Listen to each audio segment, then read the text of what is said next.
আমরা দেখতে পাচ্ছি জঙ্গল সলিমপুর এলাকাটি একটি সন্ত্রাসীদের অভয়ারণ্যে পরিণত হয়েছে। আমাদের অত্যন্ত প্রিয় সাংবাদিক হোসেন জিয়াদ, উনি ব্রেইন ইনজুর্ড হয়ে, ওনার স্কাল্প এবং ব্রেইন ইনজুরি হয়ে এখন নিউরোসার্জারি ওয়ার্ডে মৃত্যুর সাথে পাঞ্জা লড়ছে। আমরা আরেকটি সাংবাদিক পারভেজ, চিত্র সাংবাদিক, ফটো সাংবাদিক, উনিও আহত হয়েছেন এবং ডক্টররা ওনার কেয়ার নিচ্ছে সর্বোচ্চ। তো আমি নিজেও দেখলাম তার মাথার মধ্যে স্ট্রেচ হয়েছে এবং সে সিভিয়ারলি ইনজুর্ড।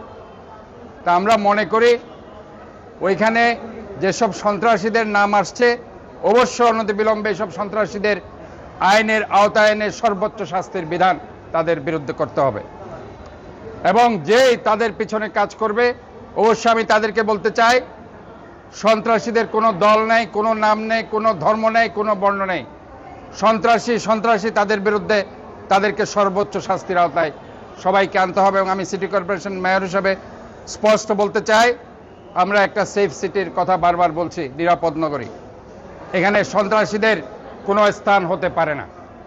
আমি অনতিবিলম্বে প্রশাসনকে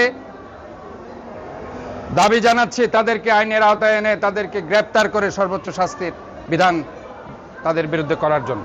টাকা পয়সা মানিব্যাগ এবং আমরা শুনেছি তার প্রফেশনাল এই ডিউটি করার সময় তার যে অত্যন্ত মূল্যবান ক্যামেরা, মানিব্যাগ সহ, মোবাইল সহ যেসব জিনিসপত্র নিয়ে নেওয়া হয়েছে অবশ্যই এগুলি ফেরত দিতে হবে। এবং আমি আবারও প্রশাসন এবং সংশ্লিষ্ট থানা সহ যারা আছেন তাদেরকে এদের বিরুদ্ধে অনতিবিলম্বে সেখানে সাঁড়াশি অভিযানের মধ্যে দিয়ে ওইসব সন্ত্রাসীদের, ক্রিমিনালদের গ্রেপ্তার করার জন্য আমি জোর দাবি জানাচ্ছি। এখানে একটি জেলখানা হওয়ার কথা ছিল চট্টগ্রামে। আমরা একটা পরিকল্পিত কোনো এই যে যারা অমানবিকভাবে আমরা যেহেতু 3-4 বার এই জেল আমি ছিলাম, চট্টগ্রাম শহরের এই জেলটিতে, মানুষ খুব এখানে যারা সেখানে যায়, তারা সেখানে যেখানে একটা রুমে 20 থেকে 30 জন থাকার নিয়ম আছে, 70 থেকে 80 জন 100 জন সেখানে রাখা হয় এবং এটাকে আমরা বলি ইলিশ ফাইল। তারা সোজা হয়ে ঘুমাইতে পারে না, তারা কাত হয়ে তাদের ঘুমাতে হয়। 3টা বাথরুম 70 থেকে 80 জন ইউজ করে।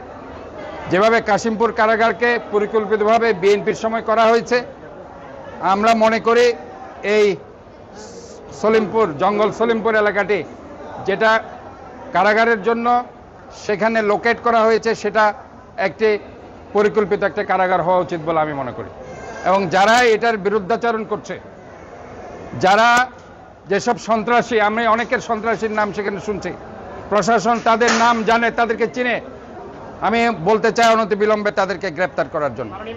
কারণ এখানে এই সন্ত্রাসীদের অভয়ারণ্য হোক এবং রাজনৈতিক যাদের সম্পৃক্ততা থাকে, আমি বলছি ওই সব রাজনৈতিক নেতৃবৃন্দকে রাজনৈতিক দল থেকে বহিষ্কার করা উচিত বলে আমি মনে করি।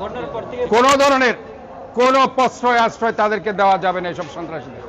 আমরাও বিলিভ করি বাংলাদেশ জাতীয়তাবাদী, যেহেতু আমি দীর্ঘদিন এই দলের সভাপতি, সাধারণ সম্পাদক, আহ্বায়ক ছিলাম। আমি মনে করি আমাদের দলের যে ভারপ্রাপ্ত চেয়ারম্যান দেশনায়ক তারেক রহমান প্রথম থেকেই যাদের নাম সন্ত্রাসী তালিকা আছে তাদেরকে বহিষ্কার করা হচ্ছে এবং প্রশাসনকে বলে দেওয়া হয়েছে তাদেরকে গ্রেপ্তার করার জন্য।